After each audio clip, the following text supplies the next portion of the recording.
അപ്പോൾ നമ്മുടെ ഒരു മാസം ക്ലാസ് ഇന്നലത്തോടെ കഴിഞ്ഞിരിക്കുകയാണ് കേട്ടോ. അപ്പോൾ ഇന്ന് രാവിലെ കമ്പനിയിലേക്ക് പോവാണ്. അപ്പോൾ 6 മണിക്കാണ് നമ്മളോട് വരാൻ പറഞ്ഞേക്കണേ. അപ്പോൾ ഏകദേശം 5:50 നമ്മൾ സ്ഥലത്തെത്തി. അപ്പോൾ ആദ്യം നമ്മളോട് ഉണ്ടായിരുന്ന ഫിലിപ്പീൻസ് ഉണ്ടായിരുന്നില്ല 3 പേര്, അവരാണ്ട് ആദ്യം പോയത്. ഏകദേശം 12 പേരോളം പോകുന്നുണ്ട്, അല്ല 16 പേരോളം. അപ്പോൾ അവരുടെ വണ്ടി ആദ്യം പോയി. അത് കഴിഞ്ഞ് ഒരു 5 മിനിറ്റ് ആയപ്പോൾ ഞങ്ങളുടെ വണ്ടി വന്നു. ഞങ്ങൾ 2 ഇന്ത്യക്കാരും പിന്നെ ഒരു 4 വിയറ്റ്നാംകാരുണ്ടായിരുന്നു കേട്ടോ. അവർ ഓൺ ദ വേ ആയിരുന്നു.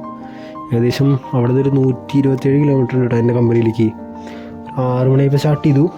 എന്നിട്ട് അവിടെ നിന്ന് ഇങ്ങോട്ട് പോന്നു.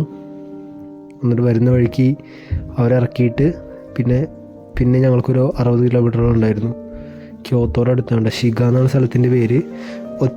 ഷിഗ പ്രിഫെക്ചറിൽ ഒത്സു എന്നുള്ള സ്ഥലത്തിൻ്റെ പേര്. ക്യോത്തോന്ന് ഏകദേശം ഇവിടെ നിന്ന് ഒരു 15 കിലോമീറ്ററുള്ള ക്യോത്തോയിലേക്ക്. അവിടെയാണ് നമ്മുടെ കമ്പനി വരുന്നത്. അപ്പോൾ അവിടെ വന്നു. എന്നിട്ട് സ്കൂളുകാരായിട്ടാണ് നമ്മൾ കൊണ്ടുവന്ന് വിട്ടത്. അവിടെ വന്നിട്ട് നമ്മുടെ കുമിയായി എന്ന് പറയും, റിസീവിങ് ഓർഗനൈസേഷൻ. നമ്മുടെ നാട്ടിൽ നിന്ന് ഒരു സെൻഡിങ് ഓർഗനൈസേഷൻ ഇല്ലേ, അതുപോലെ തന്നെ ഇവിടെ ഒരു റിസീവിങ് ഓർഗനൈസേഷൻ ഉണ്ടാവും. ഇനിയുള്ള 3 കൊല്ലത്തേക്ക് നമ്മുടെ കാര്യങ്ങളൊക്കെ നോക്കുന്നവരായിരിക്കും.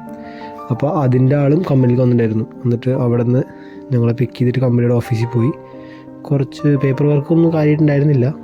എന്നിട്ട് അത്രേ ഉണ്ടായിരുന്നുള്ളൂ. പിന്നെ